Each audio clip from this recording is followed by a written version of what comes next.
कॾहिं कॾहिं मुंहिंजे दिलि में इहो ख़्यालु ईंदो आहे त असां सिंधी थी करे बि सिंधी छो नथा ॻाल्हायूं? छाकाणि त असां सम्झूं था शायदि असांखे सिंधी ॻाल्हाइण में घटिताई आहे।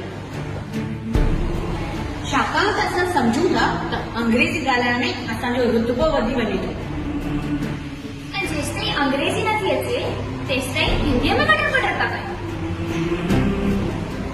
अंग्रेज़ीअ में ॻाल्हायूं था, हिंदीअ में बि ॻाल्हायूं था, पर सिंधीअ में नथा ॻाल्हायूं। छो? मां पुछां थी छो? हा अंग्रेज़ीअ में वाई।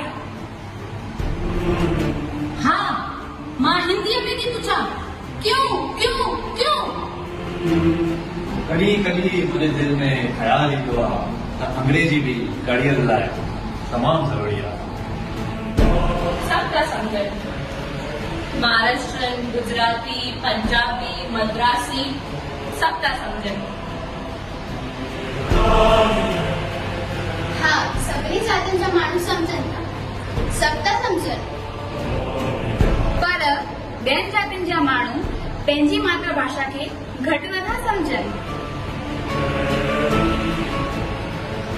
पंहिंजे घर परिवार में धंधे वापार में मातृभाषा जो वाइपो ई वधीक हूंदो आहे। असां ईअं छो कंदा आहियूं? अंग्रेज़ी या ॿियनि ॿोलियुनि खे ऊचो कंदा आहियूं। हा, ऐं पंहिंजी सिंधी ॿोलीअ खे नीचो कंदा आहियूं।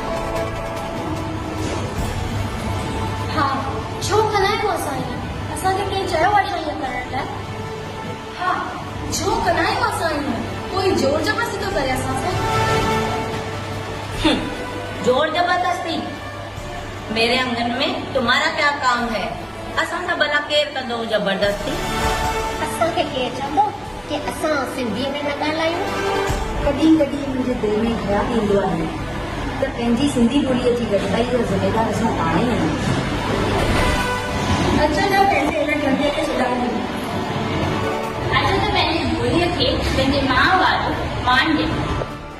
दुनिया चवे थी त सिंधी शाहूकार आहे, अचो त सिंधीअ खे को शान ॾियूं। सिंधी आहियूं, सिंधी ॻाल्हायूं। कॾहिं कॾहिं मुंहिंजे दिलि में ख़्यालु ईंदो आहे त सिंधी ॿोली असांजी अबाणी ॿोली आहे। त सिंधी ॿोली असांजी माउ जी ॿोली आहे। सिंधी ॿोली असांजी मातृभाषा आहे। हमारी बोली सिंधी बोली, हमारी बोली सिंधी बोली। मुंहिंजी ॿोली सिंधी ॿोली, मुंहिंजी ॿोली सिंधी ॿोली। हा, त सिंधी असांजी मातृभाषा आहे, सिंधी असांजी अबाणी ॿोली आहे। यानी सिंधी उहा ॿोली जंहिंमें माउ ॾिनी मूंखे पींघे में ॻोल्हे।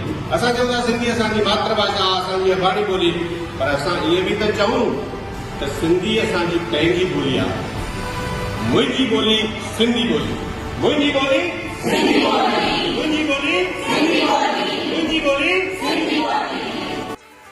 सिंधु यूथ सर्किल ऐं भारतीय सिंधु सभा उल्हासनगर फ़ख्र सां पेश करे रहिया आहिनि सिंधी ॿोली ॾींहुं 10 अप्रैल जे मौक़े ते चेटीचंड ऐं सिंधी ॿोली ॾींहं जूं ख़ुशियूं मनाईंदे आर्तवार 10 अप्रैल शाम जो 6:30 बजे उल्हासनगर 2 जे सिंधु यूथ सर्किल में VTV जे कलाकारनि जो भभकेदार एक्सक्लूसिव स्टेज शो मुंहिंजी ॿोली सिंधी ॿोली